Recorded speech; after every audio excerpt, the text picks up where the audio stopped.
Hello students, मैं हूं इमरान अली और आज हम बात करेंगे डिबेट राइटिंग की। डिबेट राइटिंग जो है मोस्टली स्पीच के जैसे ही होती है, लेकिन यहाँ पर एक बाउंडेशन होती है। जैसे कि डिबेट उसमें स्पीच में कोई बाउंडेशन नहीं होती, आप कुछ भी लिख सकते हैं। इस तरीके से यहाँ पर डिबेट में बाउंडेशन होती है कि या तो आप फेवर में लिखेंगे यानी कि इन द मोशन यानी कि फ़ायदे उसके या उसके पक्ष में, या फिर लिखेंगे अगेंस्ट में यानी कि अगेंस्ट द मोशन यानी कि उसके नुकसान विपक्ष में। एक ही आपको करना है, चाहे फेवर में लिखें या फिर उसके अगेंस्ट में लिखें। स्टार्टिंग बिल्कुल वैसी होती है जैसे कि स्पीच में होती है। फॉर्मेट होगा सैल्यूटेशन, कंटेंट, फॉर्मल थैंक्स, और ये कोडर वैसे ही जैसे मैंने आपको बताया था। अब देखते हैं कि इसका जो सैल्यूटेशन है, इसके सैल्यूटेशन में क्या होता है। ये मैंने जगह छोड़ी हुई है यहाँ पर, आपको नहीं छोड़नी, आपको तो यहाँ से लेफ्ट साइड से मिला के लिखना है। ये तो थोड़ा सा सैल्यूटेशन लिखा हुआ था, यहाँ नीचे जगह कम थी इसलिए मैंने थोड़ा सा आगे बढ़ा के लिखा। रेस्पेक्टेड चेयरपर्सन, ऑनरेबल जजेस, teachers and my dear friends, I am के बाद यहाँ पर आपका क्या जाएगा, नेम, और अगर आप चाहें तो अपनी क्लास भी मेंशन कर सकते हैं।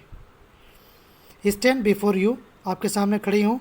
To express my views on the topic, मैं आपके सामने अपने विचार प्रस्तुत करना चाहता हूँ या चाहती हूँ, और यहाँ पर टॉपिक का नेम आ जाएगा। In favour of the motion या फिर अगेंस्ट द मोशन, आपको एक चीज़ बोलनी पड़ेगी। On the topic of health issues in favour of the motion, या फिर on the topic of health issues against the motion. ठीक है।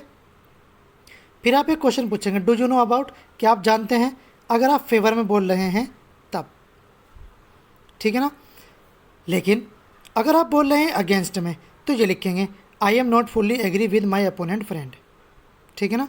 यानी कि मैं अपने दोस्त से जो मेरे सामने है, यानी कि जो मेरा कंपटीटर है, मैं उससे सहमत नहीं हूँ, मैं अपनी तरफ से आपको बताऊँगा। ठीक है।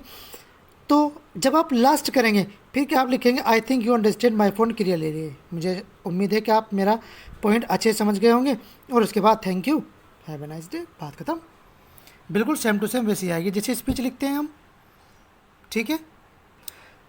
अब थोड़ा सा अगर हम अपने टॉपिक को या अपनी डिबेट को थोड़ा सा और स्टैंडर्ड करना चाहते हैं तो हम उसमें कुछ और समझ लेते हैं। थोड़ा सा इंट्रोडक्शन जो होना चाहिए वो कैसी होना चाहिए। डेवलपमेंट ऑफ द टॉपिक, यानी कि जो टॉपिक आप लिखना चाह रहे हैं, जिस टॉपिक के बारे में आप बोल रहे हैं बिल्कुल करेक्ट बोलें, उसके बारे में डेवलपमेंट बोलें, जो भी हो आप बोलें वो टॉपिक से रिलेटेड हो। इफ़ेक्ट्स, उसके प्रभाव अच्छे हों। कंक्लूजन, अंत में कंक्लूड करें कि आप ये क्यों बोल रहे हैं, क्या होना चाहिए, क्या सही है और क्या गलत है। ठीक है। टिप्स में देखिएगा, debate should always begin with an impressive introduction to grab the audience and attention. Grab का मतलब आकर्षित करना, यानी कि जब आप डिबेट स्पीच करें तो जो आप शुरुआत करें, अपना इंट्रोडक्शन दें तो ऐसा इंट्रोडक्शन दें सामने वाला आपकी तरफ आकर्षित हो। Prepare the debate properly by considering both positive and negative aspect of the topic, कि आपको लिखने तो एक ही हैं, नेगेटिव या पॉजिटिव एस्पेक्ट, लेकिन आपको पता दोनों होने चाहिए, तभी आप अपनी टॉपिक को, अपनी स्पीच को बेहतर कर पाएंगे। From the given information outline the main points that you are going to write, यानी कि अगर आपको कुछ इन्फॉर्मेशन दी गई है क्वेश्चन में, या कुछ हिंट्स दिए गए हैं, या कुछ आउटलाइन दी गई है, उनको आप बहुत ध्यान में रखें, उन्हीं के अकॉर्डिंग लिखें जो आपको दिए गए हैं। ठीक है। इसके साथ मैं आपको सैम्पल स्पीच भेज रहा हूँ, आप ये भी नोट्स भी अपनी कॉपी में लिखेंगे, और मैं आपको एक सैम्पल स्पीच दूंगा, वो डिबेट दूंगा, और वो डिबेट भी आप अपनी नोटबुक में राइट करेंगे। किसी को कोई दिक्कत हो तो वो हमसे पूछ लेगा। Thank you.